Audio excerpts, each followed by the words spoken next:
do it. My guest today is Jeremy Sherman, who's got a master's in public policy from UC Berkeley and a PhD in decision theory, which is going to be cool to unpack for so many reasons. He's the author of now 3 books, but it was 2 books on the self-management. He writes regular articles for Psychology Today, and with this really varied body of work that you might expect with somebody who's been studying decision theory. And it's everything from articles on love and relationship to mindfulness to consciousness. Some of my favorite work, and I'm going to butcher this word again, is psychoproctology. Yeah, that's right. That's the psychology of being an asshole. And his book came out yesterday. Jeremy, what's the name of your book? The book is called What's Up with Assholes? How to Spot and Stop Them Without Becoming One. Yeah, which is a delicate art that we're going to dive into. So the thread in his work, as I've kind of absorbed it so far, seems to be, to me, balancing between our perceived realities, kind of what's actual going on, and how to move forward and actually enjoy your life when we've got a world with real challenges in it. I think that's something that we all could use a bit more of these days. Jeremy, welcome to Better Than Fine. What a pleasure to be here. Thanks for having me. A pleasure for me as well. And we're going to start where I think the listeners are going to be most piqued, because I want to satisfy that need to kick off. So tell us what makes somebody an asshole. Okay. Well, I think the simplest way to describe it is that confirmation bias is a problem that decent people manage. And assholes treat confirmation bias as a solution to all of their problems. That would be a simple description. I spend a good 200 pages in this book trying to come to a clear understanding of what's going on with assholes, based on this fundamental assumption that in a free society, you don't get to tell people what to do, but you still have to put a leash on the assholes. You still have to constrain the assholes, or else it won't remain a free society, which prompts 2 questions for me. The first is, what is a butthead, since it can't just be whomever you happen to butt heads with? That is, I'm in pursuit of a more objective understanding of what assholes or assholery is. And the second question is, how do you stop them or prevent them without becoming one? I don't like the term asshole. I just have to use it. I use it.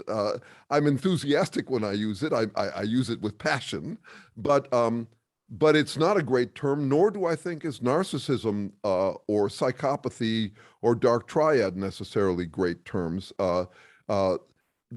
I spend those 200 pages trying to explain what an asshole is from the origins of life. Actually, I do origins of life research. That's a big chunk of my work. 25 years working on that. I've got a book with Columbia University Press on explaining how life, how being and trying emerges from chemistry, which is neither beings nor trying. So I do all that, and then I come to the term Trump bot as the more descriptive, accurate term. And no, it's not it's a small t Trump. Not the person or the family. No, though I do consider him the quintessential Trump bot. He's just perfect. It's been ecstasy to be able to analyze it in his context, because you could mistake Stalin for a communist, you could mistake Hitler for a nationalist, but it's hard to mistake Trump for anything but a Trump bot. What is a Trump bot? It's someone who automatically plays trumped up trump cards.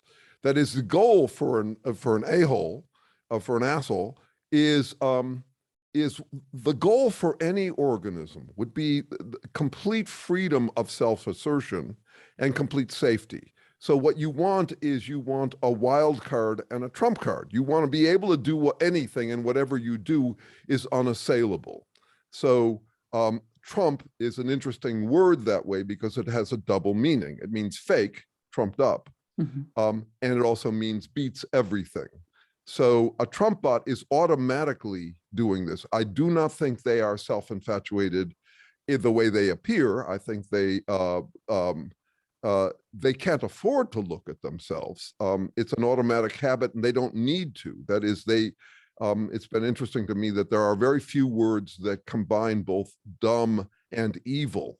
There's dumb ass, and then there's this wonderful portamento ignoramus, which I think is charming. But the point is that once you fall into this habit of playing trumped up trump cards, and can get away with it, then your capacity for conscience would atrophy. It would be burdensome to be self-aware in any way. And so you end up with people who are basically acting robotically. So that's why I come to the term trumpbot. So just to summarize and also confirm, because I think this is fascinating, this is someone who kind of has a need, almost a compulsion to be right and to assert themselves, but also has an essence of bullshitting and is not out for necessarily like a common good or even a positive effect. It's just this compulsive need to wildly be right and self-affirming and do whatever the fuck they want. Yeah, though I want to say that I spend a whole chapter in the book identifying the ways that we think we can identify assholes that don't really work.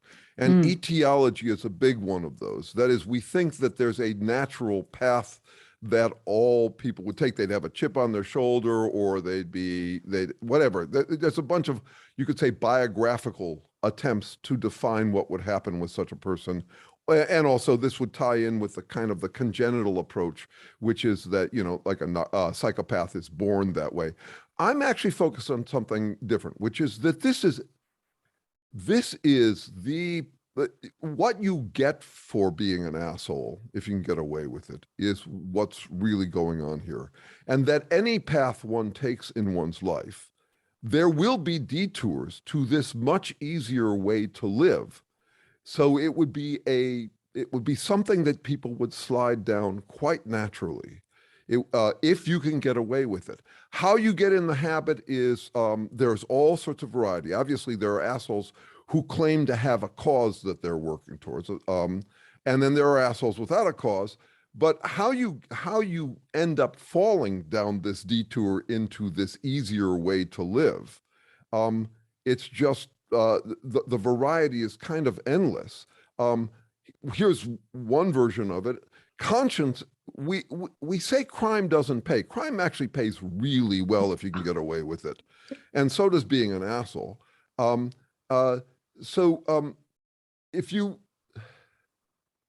one second, I'll pause just a second. I lost the thought. So conscience is a burden.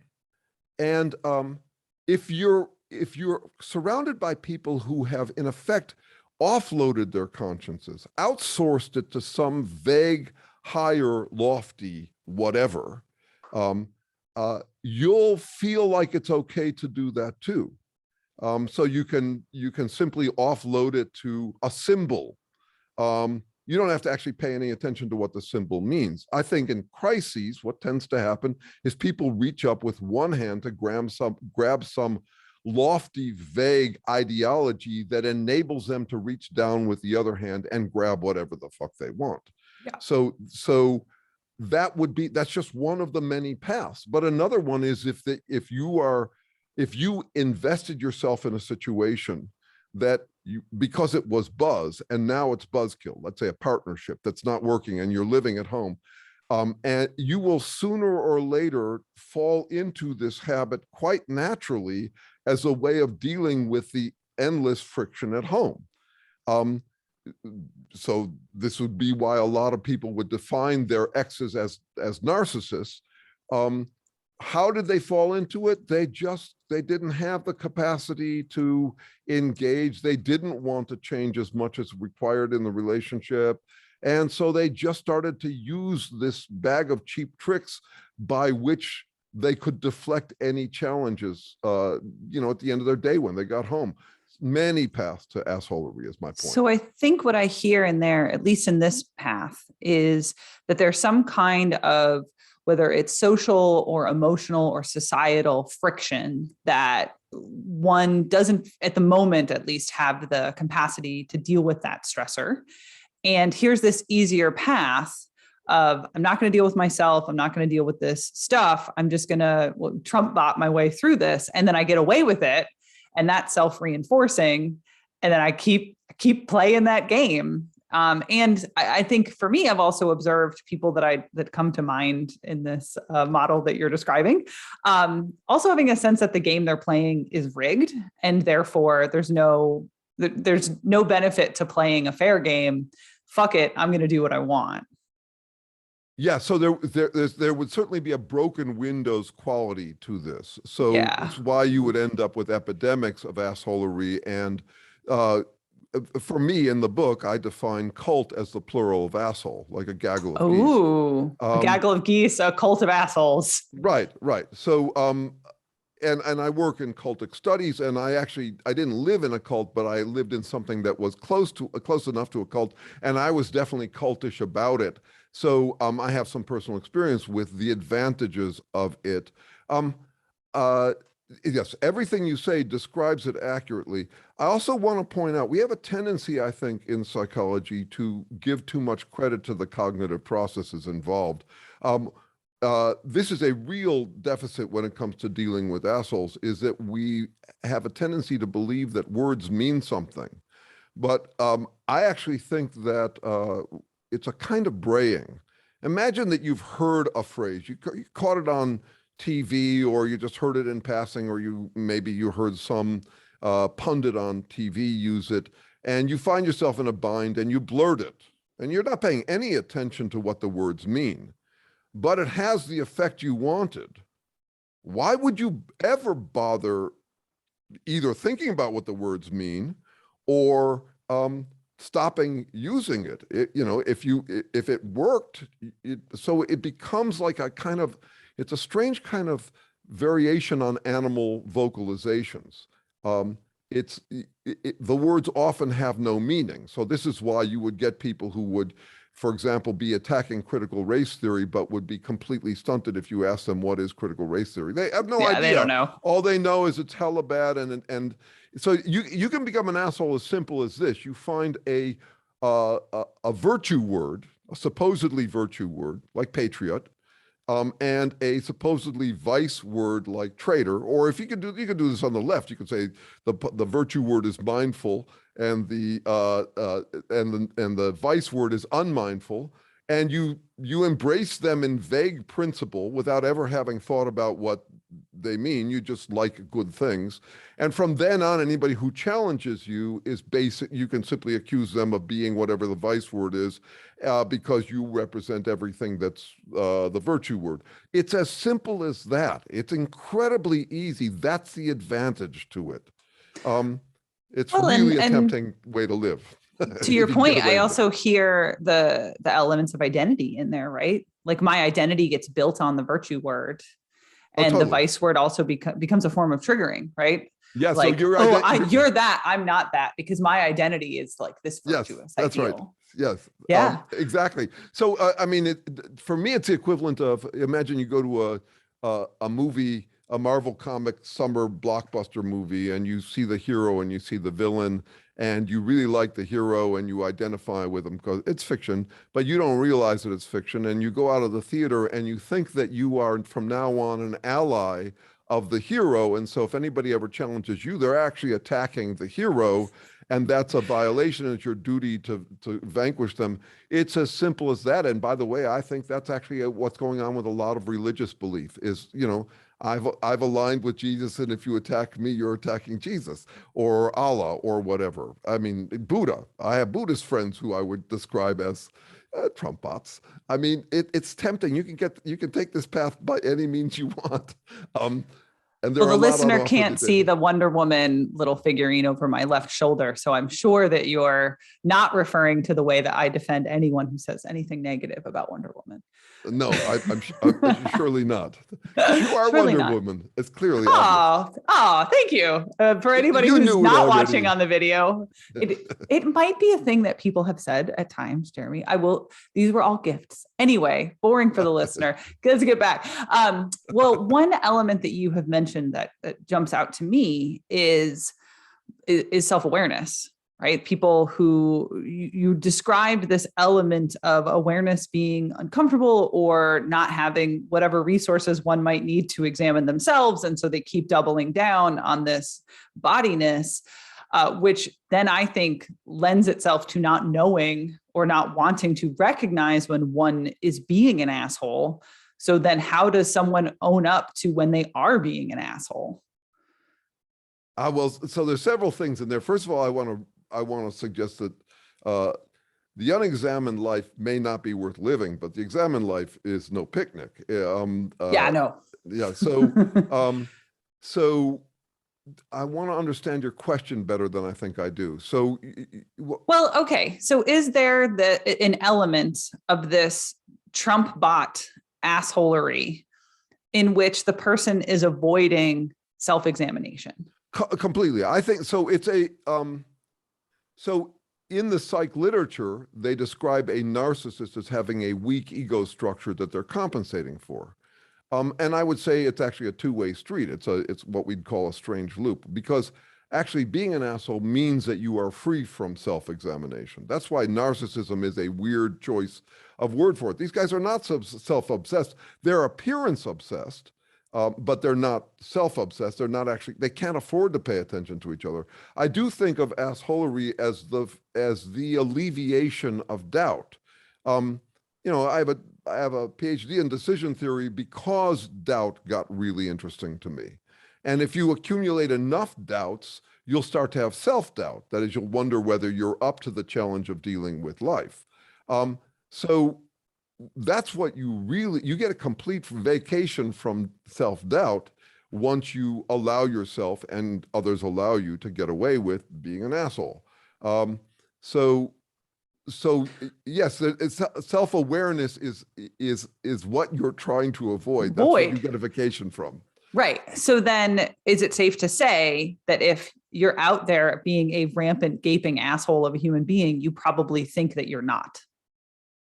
Yes, you mentioned the question of wondering whether you're an asshole. If you wonder whether you're an asshole, you're unlikely to be one.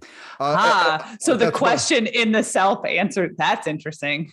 No, my motto for a long time is, if you don't want to be an asshole, expect some anxiety. So the question is, that's the heart of this. And the book I just wrote on it, this topic is the flip side of what I'm all about, which is fallible irony, fallibilist irony. So explain that. Well, so again, I do this work.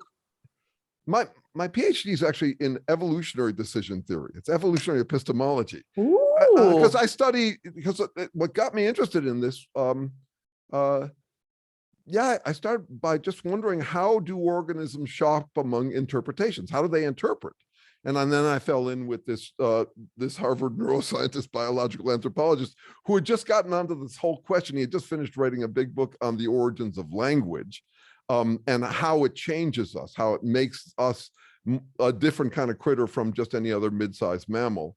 And he had turned his attention to explaining effort, trying, selves and trying.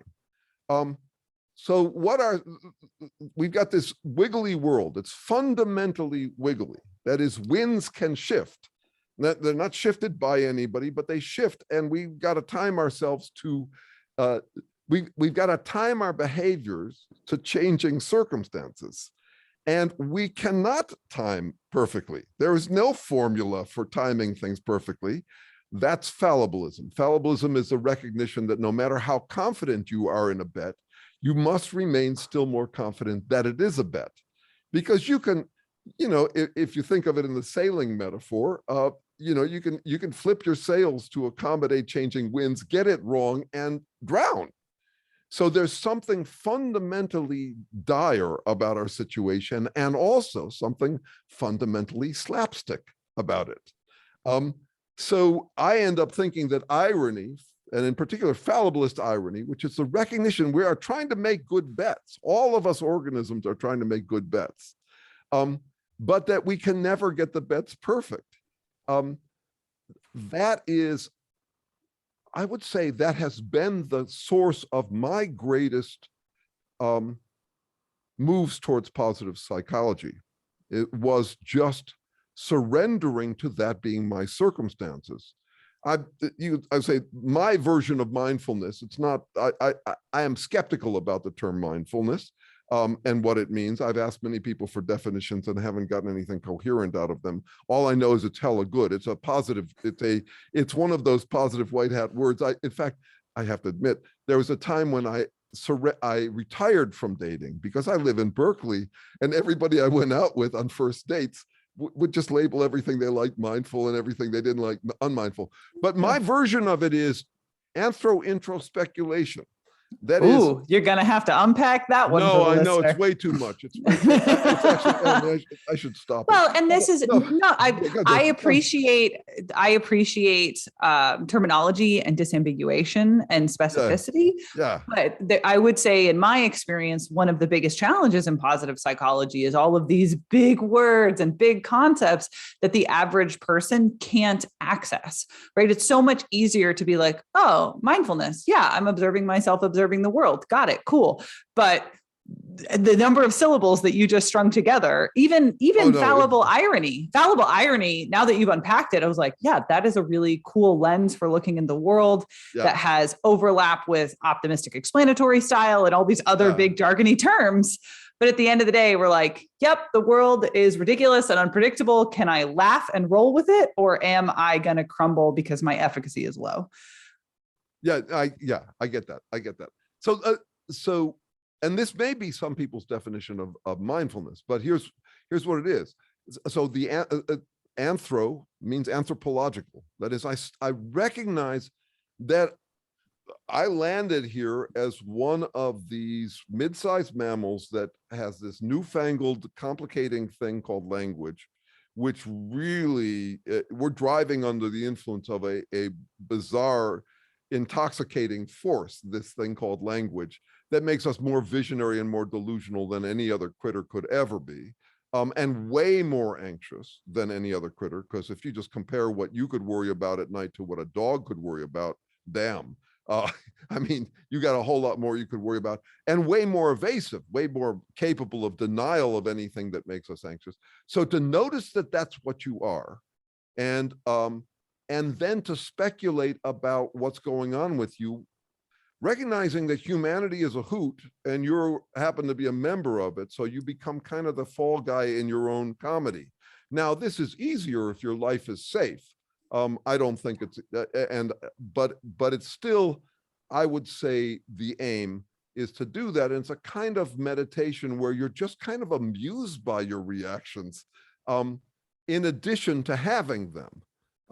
Now, that may be a definition of mindfulness. Mindfulness tends to sound a little less ironic, a little more humorless, frankly, from my perspective. It's got a sober sound, but setting that aside, because I'm not here to diss mindfulness. Oh, sure. Yeah. I just want to, for the benefit of the listener, push back just on that nugget. Good.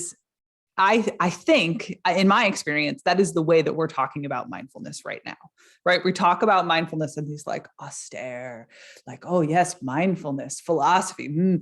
But if people like you and me can start meeting that with humor, we shift the way that people react to the word in the same way that you're talking about the weight in words that assholes throw around. Yes, good.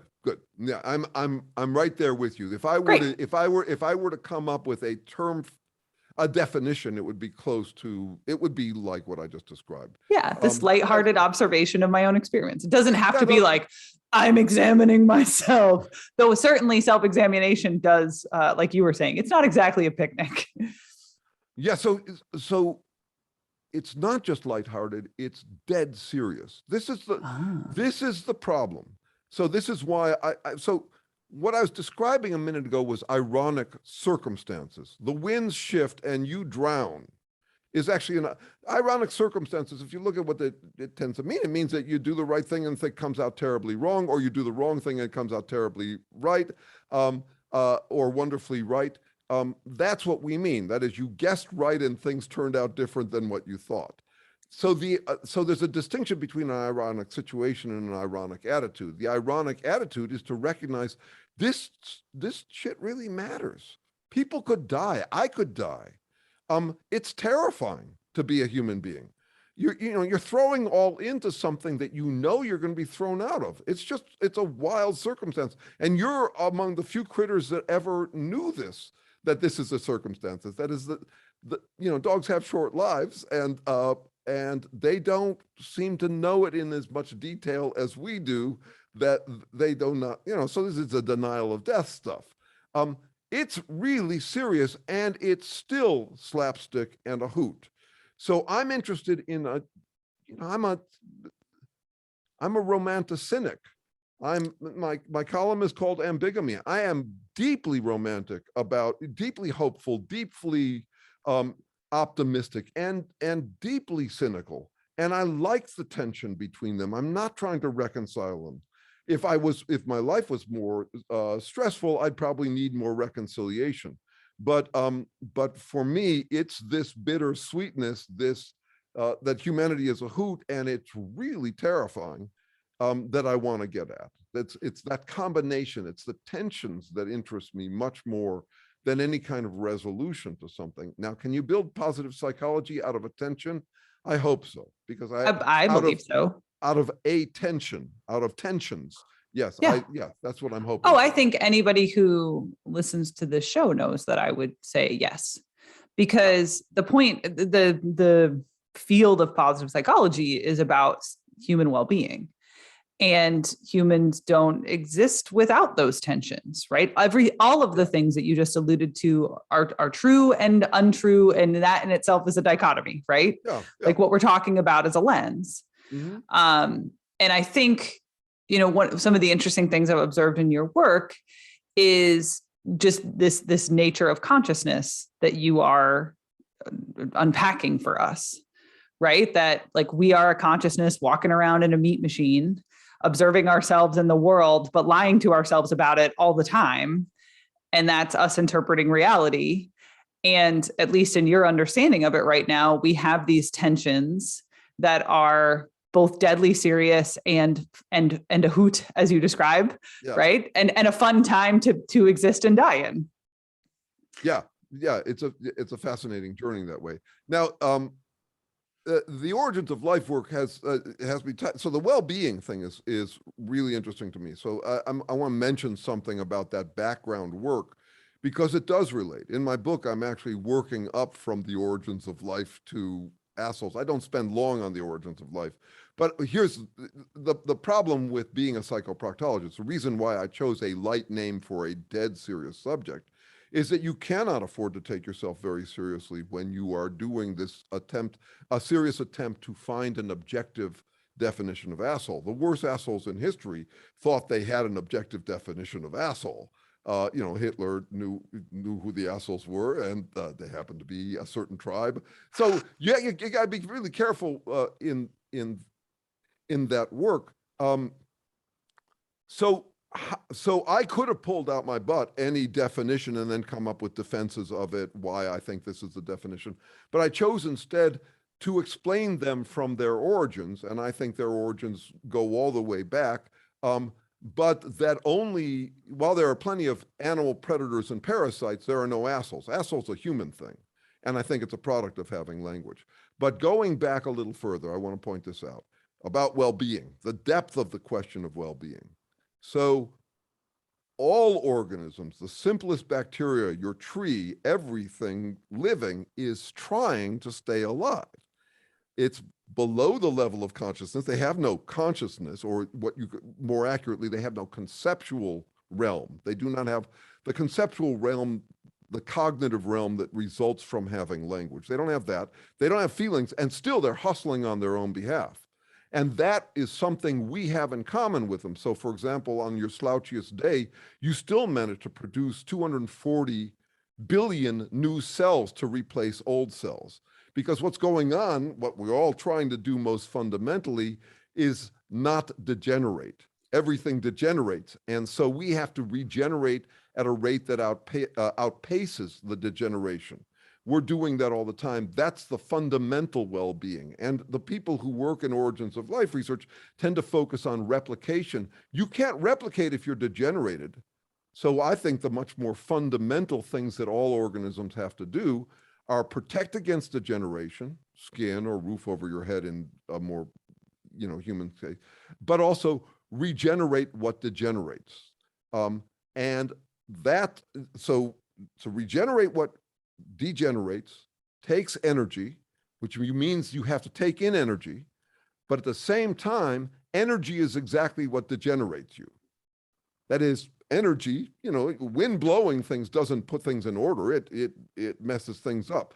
So we have to be selectively interactive with our environments. Now you apply that at the level of humans with language and you get confirmation bias. We take in the ideas that we can use to regenerate ourselves and we keep out the ideas that degenerate us. That's what we would naturally do. And that's confirmation bias.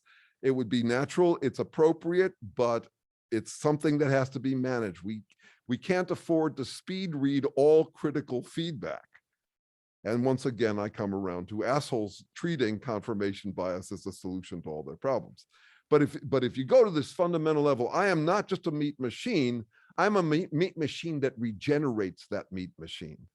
You're talking to a trainer. So like, if we can dive the physiology, even the physiology of the effort to keep myself regenerating also deteriorates me, right? Like my mitochondria deteriorate through the effort of creating adenosine triphosphate, and there's natural mutation and cell replication that eventually leads to blah, blah, blah. Like if I don't eat the right kind of food, my cell membranes are too weak. Like, Yes, and you would know that stuff better than I would, because I'm not. Oh, I'm with you with all of those ideas and ideals. I think where I then get, to me, there's a difference between the Seligman would talk about like below zero. It's like the efforts to get to baseline, right? Like I need to survive.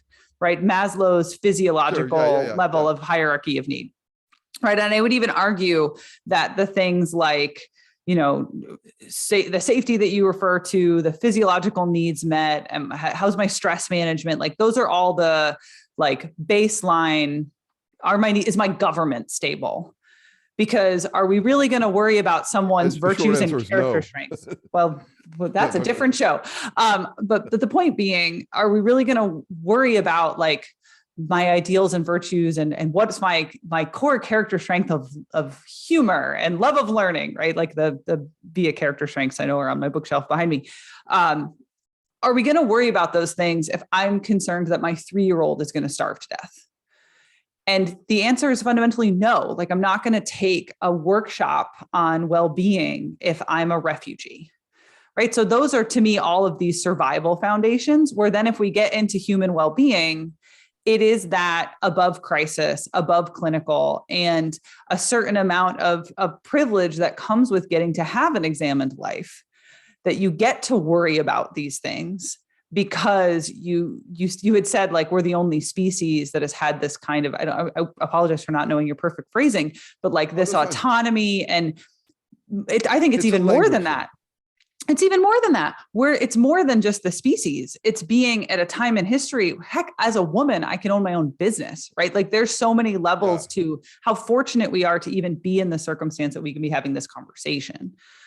And worrying about these things. So yes, I feel really blessed. I'm a baby boomer. I'm 65. So I really got the sweet spot for this. And my idea of a good time, it took me a long time. I was a very anxious guy until about 40 because I didn't know what to do with my life. And I had opportunity, just like opportunities are opening up for a few more for women and all of that. In my case, it was downright perverse. I had inherited money at 16. It really made me anxious about living my life right, not missing opportunities. I felt intense FOMO no matter what I did. But what I've come to realize is that my idea of a good time is to sit on the front porch of the universe and speculate with people about it and us in it. And that's something you get to do in this luxurious state. But I still want to get to one more thing that's been on my mind in just the last couple of weeks. It's not well developed yet. The relationship between negative and positive psychology is interesting to me. And I don't think I think there may be something else besides the Maslow hierarchy thing going on here.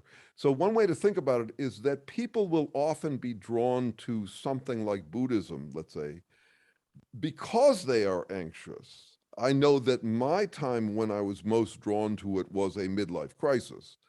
And yet at the same time, it presents itself as something that will elevate you to a very high state. Now, I study a lot of economics, and there's a term I like in economics, Giffen goods. Giffen goods are things you buy more of when you're really poor or really rich. The example, and it's since been debunked by economists, was potatoes during the potato famine. The poor had to buy more potatoes, they couldn't afford to eat meat, and the rich could buy as many potatoes as they want. So that's a Giffen good. I do think that spirituality is actually a Giffen good. That is, if I look around, the people who move towards the precursors to positive psychology, which I would say would be any kind of spiritual or religious path of awakening, of enlightenment, of the pursuit of some kind of state of perfection, or optimization, that kind of thing, would be historically, these would be people who are both my neighbors down in Mill Valley who can afford to think about really positive things, but also people who are very desperate. There's a way in which humans with language, I'm just playing with this. I don't, it's, Oh, sure. like I say, I kind of want to push back against the idea that positive psychology is about optimization in some way, or I think, so there's different waves in positive psychology. And I would say first wave positive psychology, which now I would associate with the idea of toxic positivity, is this like optimization, heightened state. Like that's a very Western, idea of what happiness is. And I don't know that I or some of my colleagues would buy into, like, I hear the associations you're making. I think that those associations are perhaps where a lot of the criticism that gets pointed at positive psychology lie, and not necessarily in, well, but and now I'm like circling back on myself of like, am I giving into my own confirmation bias right now? Because I'm not saying that the field of well-being research is in any way perfect or ideal, and it certainly has limitations. I also don't think that it is you said the difference between the tension between positive and negative psychology. I don't think of it as negative psychology. I think of it as clinical or humanistic, that fair enough, who need it because we're not worried about, how do we experience more joy and use it as a primer for creativity because you're, have clinical depression or you're having anxiety because of the pandemic. Like, no, I want you to be working with a clinical professional because they're the people that are best positioned to help you. But also if you're not that person and you're looking to have a life full of meaning and purpose, which you talk about the examined life as challenging, purpose can sometimes be overwhelming and even crippling, but also the feeling that you have to keep pushing, but it's deeply meaningful. I mean, anybody who's a parent will tell you being a parent sometimes sucks, but it's really tied to well-being and life satisfaction.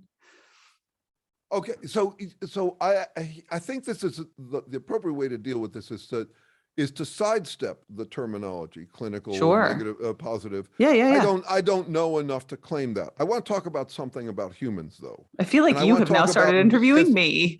About me? What's that? I said I feel like you have started interviewing me now. I want to say something personal about what happened to me in a midlife crisis. Sure. A midlife crisis was the time in my life when I most aspired to enlightenment. And this is what I'm trying to get at here. That is, when you are really in a dark place, that's when you are going to find yourself most tempted to get the hell out of there and stay out forever. I know people who have done this. They went into a dark place and then they came out and they tethered themselves to some mast. So I've called it, I once was lost and now I'm blind syndrome. I saw your article on it. Okay, so, and this is just something I'm speculating, but I have a feeling that there is something here that adds a complementary element to the Maslow version of things. That is, that there's a way in which a human, especially maybe a human who is surrounded by other possibilities, that is with the media, you can see that there, you know, there's a lot of people who are celebrating their exciting, thrilling lifestyle, and you may not be feeling like you have one. It would make you all the more tempted to do that. So all I'm raising as an interesting challenge, and I think it relates to the thing about purpose. You talked about purpose in terms of kids, but also a cult is a purpose thing. I mean, we have to think about all these wonderful, there are the wonderful purposes that give meaning to life, and then there's the meaning of life that will end it if we don't watch out, but sure feels like meaning to the people who are engaged in it. So what I'm saying is that when life is especially difficult, it makes us in some ways more tempted to move towards the idea of an ideal state. An ideology. Yeah. An ideal state, whether it's an ideology can be part of it, but this, you know, it can be any number of things to make the pain stop forever. Right. That I will have landed, or at least I'll be in purgatory, which means I'm headed to the heavenly state. I'm not there yet, but at least I know the path. It's just interesting to me. Yeah, no, I want to go there with you because I do think it's interesting. But I think what's interesting that comes to mind for me is, you know, I've had, and anyone who has listened to this show knows that I have certainly had my fair shake of walk through the valley. But I think what I have learned through that is an anti-fragility, is a high resilience state where I have the awareness of my own efficacy. I can probably roll with it. I have been through enough hard, weird shit and not fractured in a way that I could not get Humpty Dumpty back together again. I probably can roll with whatever's gonna, you know, my house burns down right now, I will be fine. And as long as you got the Wonder Woman. Oh yeah. You gotta save that. I feel like I should have worn the necklace today for you. Like, and really completed the whole deal. But the point being that when one goes through a travail like that and has been primed in such a way to believe in their own resilience, to have a level of general self-efficacy and know that they can ride it out, as opposed to, you know, staring into the darkness in the universe and the fear comes and you turn away and now you're afraid to go back there because you're not sure you can ride it out. You're not sure about what happens to you on the other side.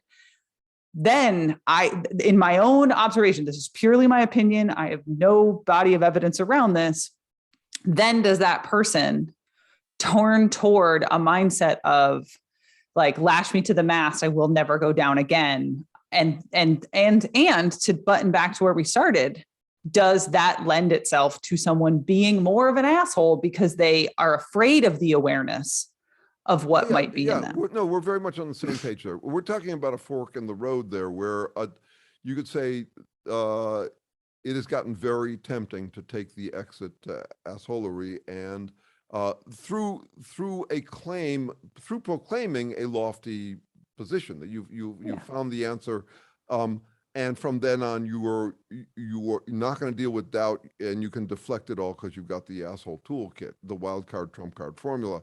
So that's one path. The other one is the one that interests us both, as how to help people find irony as an alternative to, I would suggest, two other obvious choices. So one is to double down on some firmer fundamentalism. You're not going to live by it. You'll end up being a hypocrite, but to claim that you have discovered the truth and it's this one formula as a form of security.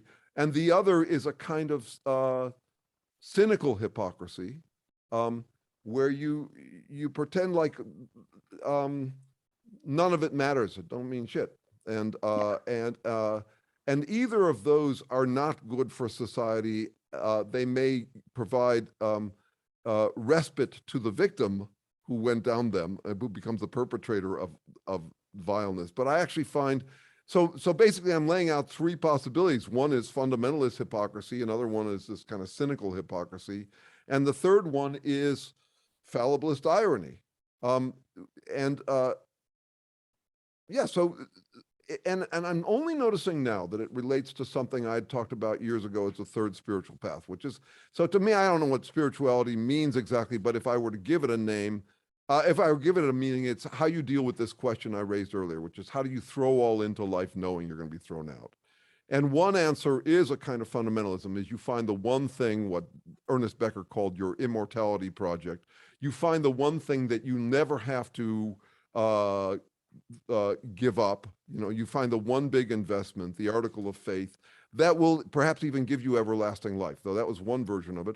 Another one is the kind of Buddhists, that it's a kind of fatalism, which is divest from everything.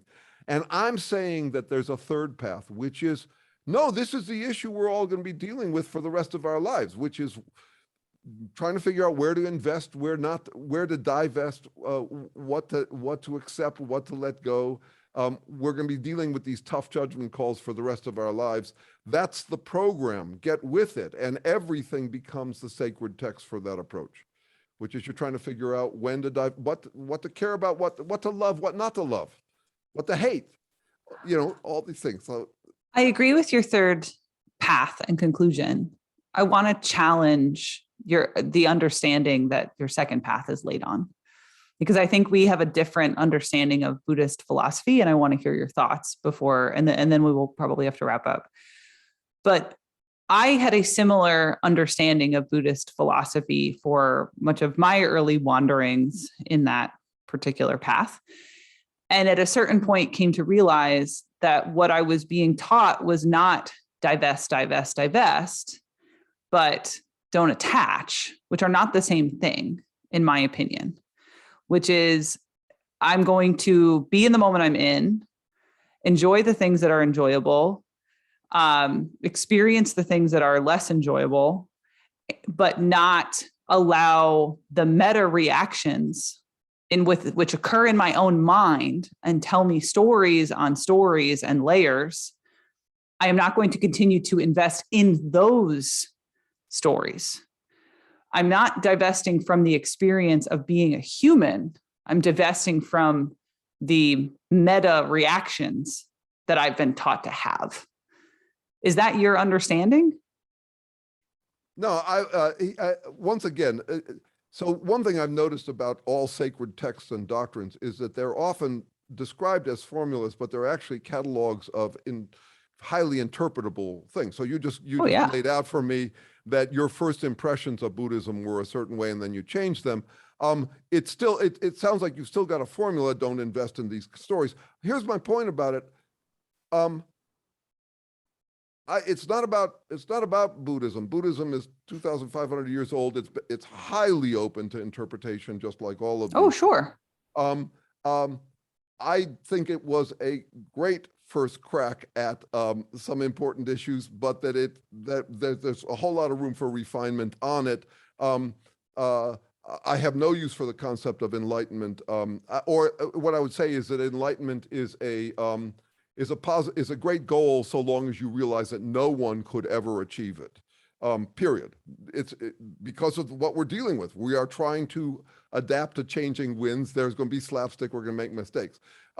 My narratives, I can't escape narratives. I'm a human with language. And not only, I can see why I'd have animal envy or robo envy. I would want to be free from all of those stories. I'm interested in conflicting stories and keeping them alive in my head rather than landing on a complete story.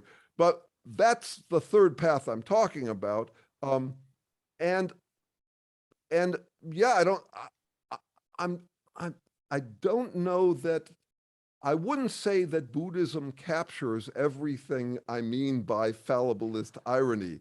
And so that's why I'm using it as an emblem for a second path. And it's a strange choice to use it especially because it's revered in my circles.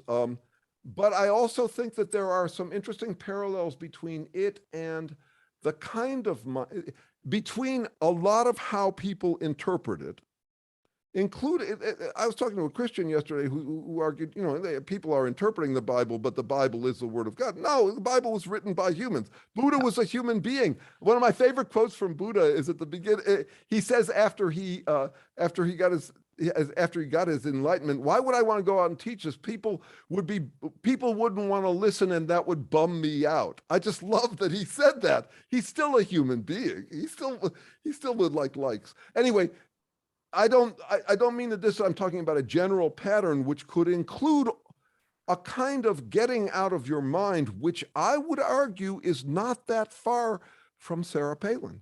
That is, if you're going to say that there's that minds and thoughts and ideas will only get you in trouble and you need to transcend that to something that's closer to revelation or following your gut, that's interesting to me. I don't care whose brand it is. I do not care. I'm only interested in the moves that humans make and the variety, and I land on this interest in fallibilist irony as perhaps the adaptive response to a world in which we cannot track perfectly. That's all. We have gotten so deep and so wide, and it has been such an absolute pleasure to explore this emergent moment in consciousness with you. Likewise, it's been a pleasure talking with you. Absolutely. We're gonna leave it there for time, but I think I need to go have a drink and write something. I don't know. Right on, do that. It's late enough in the day that you can do that. You can have out here it's what is it, 10 o'clock? I can't drink. Not only that, I had a shot of tequila last night. That's not a drug for me. It's a depressant. For the benefit of the listener, I'm not necessarily going to wander off and actually do that. But no, I know. Jeremy, the writing maybe. And anyway, definitely the writing. Yes, it's been a pleasure to speak to you. It's been a pleasure to talk with you. I hope you do it again sometime. Take care.